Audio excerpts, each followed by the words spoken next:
Hey guys, welcome back to Clownfish TV. This is Neon. I'm here with Geeky Sparkles. Hello. Happy Valentine's Day. Yeah, we should have said it last video. Happy Valentine's Day, Geeky. Happy Valentine's Day. We're here recording videos on Valentine's Day. That's right, we're working on Valentine's Day. So we work every day. See how much we love you. Every freaking day we make videos for you guys. There we go.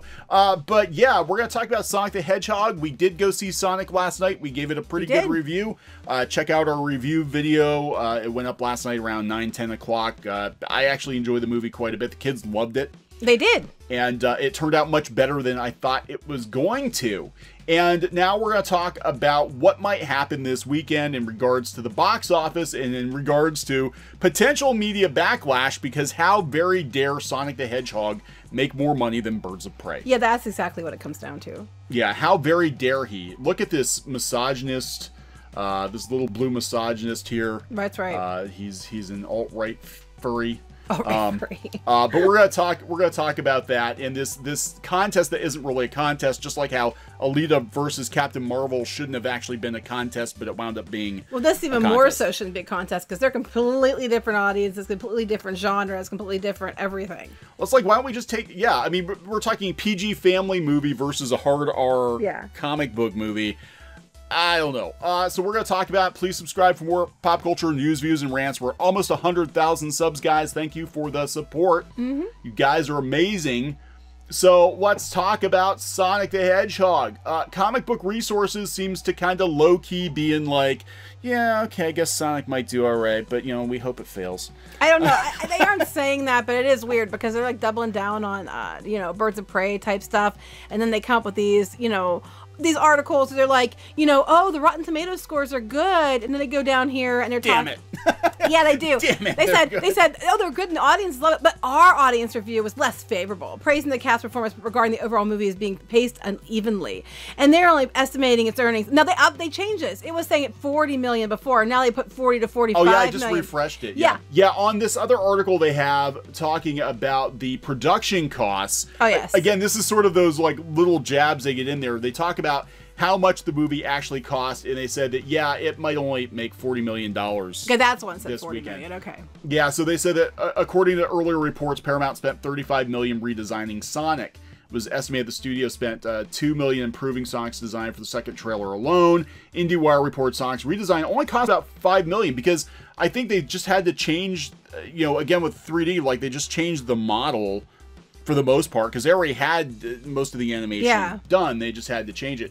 According to an unnamed insider, most of the visual effects weren't complete by the time the first trailer dropped, so they had time to fix it, which apparently saved Paramount a lot of time and money. People were worried about the crunch time for the animators, but that trailer was like almost a year ago. Right. And they had enough, and they do this all the time, where they animate or finish just enough for the trailer, but a lot of these studios are working on the movie right up until the release. Right, so it wasn't like they had to redo everything. That's not what happened. Or in the case of Cats, they're still not done with the effects when the movie hits theaters, and they have to patch it over the weekend. Yeah. You know, so a viral tweet claims Sonic's total budget ballooned from 90 to 125. They said it's 95 million. But again, they're kind of like, oh yeah, it might make $40 million this weekend. This was just a couple of, no, this was This is today. I told you, I sent this to you today. It's a new one. All right, but it's actually tracking for possibly $60 million this weekend. Now that's on the high end, but they're really lowballing it, because we're looking at Box Office Pro, which was pretty accurate with Star Wars. They called it. They said Star Wars is dropping, Rise of Skywalker is dropping. They said Sonic the Hedgehog in the 3-day weekend could do 45 to 55 million, 55 to 66 million over 4 days. There you go. Because we have a holiday weekend, and the word of mouth has actually been really good. Again, Rotten Tomatoes is hard to, you know, because we're dealing with critics, you know, who are looking for certain things. It is not an Academy Award winning movie. It's a fun family film. It is what it is, but it was much better than we thought it was going to be. And I think a lot of people like us are going to go out and support Sonic to send a message that when the studios listen, they should be rewarded for that. Yeah, and I think too, because it was more a family movie, a lot of people are going to take their kids. Yeah. You really can't take your kids to see Birds of Prey, so. No, you can't. Or any of the other movies really releasing this weekend. You really couldn't take your kids to see Fantasy Island. No. So, yeah, Blumhouse Fantasy Island. I'm just trying to figure out like how that is actually is actually going to work. But, you know, we'll talk a little bit about the critics, and we'll talk about the design backlash, because Jim Carrey's backpedaled. He did. I found that. He has changed his tune. He was a little upset when they said they were going to redo the look of Sonic to meet the fans, what the fans wanted. And he basically was saying that, you know, he didn't think it was a good idea. Because it sets a precedent. Right. You know, and he's that the basically fans think they can dictate anything. Yeah, he basically said, I'm trying to see where sometimes you find the collective consciousness finds it wants something, and then when it gets it, I just wanted it, I didn't care about it. Ownership of anything is going out the window for all of us. He basically said he didn't think it was right to cave to the fans. But now, since the fans like it and it's making money, he backtracked. He said backpedaled. He said it turned out to be a co-op where everybody was in the creation. I think everybody felt good about it ultimately because Jeff Fowler had no ego involved at all. He just went. These people grew up with it. It's important to them that we get it right. I think it's just a much better movie because of it. He said it was my concern, but it turned out fantastic. So you know he's come out and saying, hey, you know I was wrong.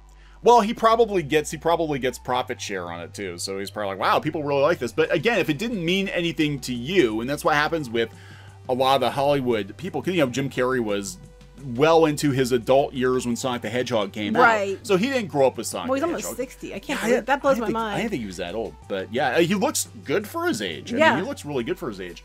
But James Marsden, you know, he was a little too old for Sonic, but he gets it. He said, James Marsden said he felt fans getting riled up about the character they loved was a good thing. He said, I got to sort of watch all that unfold and it put a massive smile on my face because I was like, that is the fan base, that is the passionate fan base who care and wanted it to be right and wanted to feel good about it. You want to make everybody happy and get it right. Now, this is a very different Paramount from the Paramount that released Transformers. Mm-hmm. It's also a very different take than what the Hollywood who says you're going to take what we give you from things like Star Wars and like it. Yeah, and I think this is why so many of these media outlets are sort of like low-key anti-Sonic, because Sonic sets a precedent. They push the release of the movie back to fix it, to get it right, to make a movie that was going to make the fans happy, whereas it has been the trend for the last 4 or 5 years, especially in Hollywood, to be like, shut up. I know it's your childhood, but shut up. We're gonna make it our way. We're gonna give you this box of poop, and you're gonna like it. If you don't like it, there's something wrong with you as a person. Yeah. So I wonder if Paramount hasn't learned from Transformers, because Transformers, you know, I was there, man. We were there when Transformers went down, when they gave us the god awful robot designs.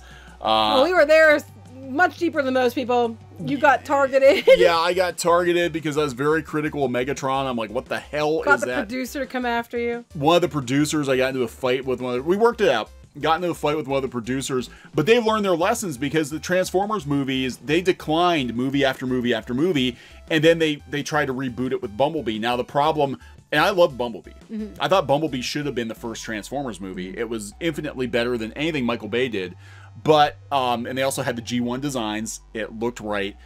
But what got me about that was, I think the name of Transformers had been sullied so much that when Bumblebee came out, people didn't go. They didn't go because they're like, oh, it's another Transformers movie. They're dog shit. We don't want to go see it. Well, I'll be honest. When I saw it coming out, that's what I thought. I was like, I don't care. I used to care. Don't care now.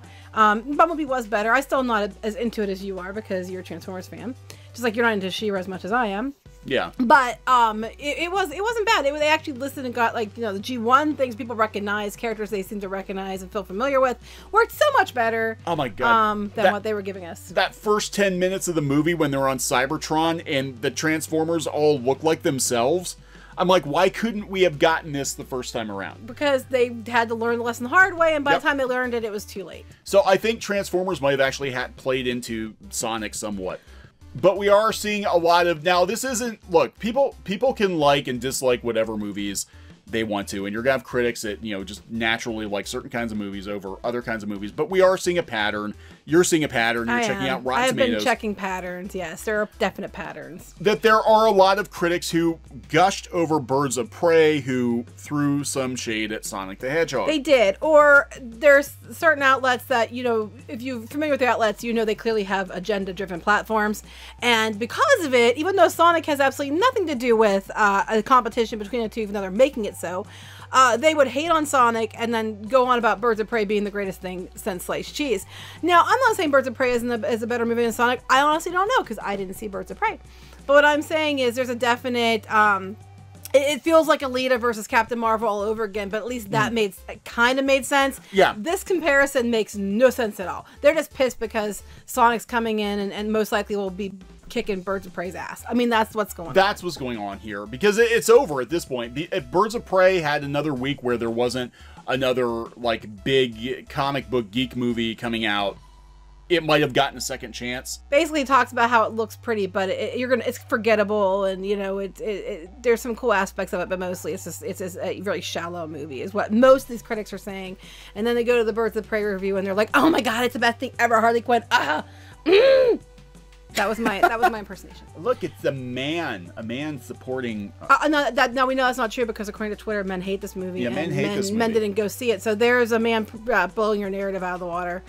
Again. Yeah, you know, speaking of blow, you know, Harley Quinn likes blow, I guess. Apparently. Well, no, it's funny though, because, you know, talking about blowing the narrative too, Bounding Into Comics, which a lot of people accuse of being an alt-right Yahtzee site incorrectly, they actually gave Birds of Prey a higher grade than they gave Sonic the Hedgehog. They gave Birds of Prey an 8.5 out of 10, and they gave Sonic an 8 out of 10. They liked both movies, but they actually said Birds of Prey was better. But they're completely different. Yeah, like, this is a hard R, you know, action, superhero-ish type movie with a lot of violence. This is a family movie, a kids movie. It's humor. It's got Jim Carrey, so you can imagine exactly what kind of humor and stuff you're getting. It's very 90s inspired.